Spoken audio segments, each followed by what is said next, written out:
Avant même que tu n'ouvres la bouche, on t'a déjà jugé. Et le pire, c'est que tu ne t'en rends généralement pas compte.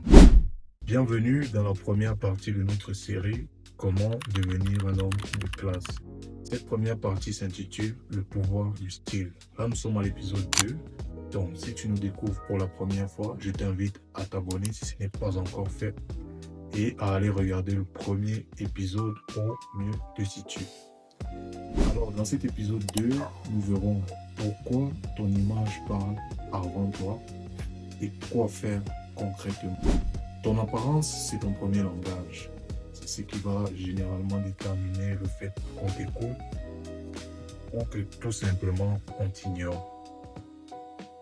Et dans la vie professionnelle comme dans la vie de tous les jours, les gens n'ont pas spécialement le temps de te découvrir en profondeur.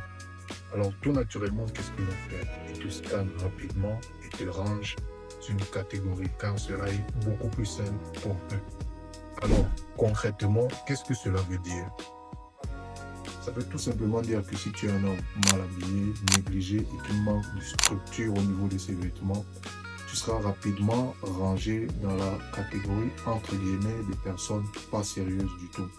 Et la conséquence de cela, c'est qu'on va commencer à douter de toi, douter de tes dires, douter de tes compétences et logiquement, tu vas passer à côté de beaucoup d'opportunités. À l'inverse, un homme bien habillé, avec de la structure au niveau de ses vêtements, va naturellement inspirer confiance, respect et autorité. Et parfois, tout ceci sans même dire un mot. Alors, si toi aussi tu veux changer cette perception que les gens auront dorénavant de toi, c'est 3 choses que tu peux rapidement mettre en place dès aujourd'hui. Première des choses, ce sera de porter des vêtements à ta taille. C'est très important. Deuxième des choses, ce sera de soigner les détails. Des vêtements repassés, propres, bien ajustés, des souliers propres et des accessoires discrets. Troisième des choses, c'est d'être légèrement mieux habillé que la moyenne. Une règle très importante, ne sois jamais la personne la moins bien habillée de la salle ou de l'endroit où tu te trouves. Plusieurs hommes pensent que s'habiller, c'est juste recouvrir leur corps de vêtements. Et c'est bien là une erreur.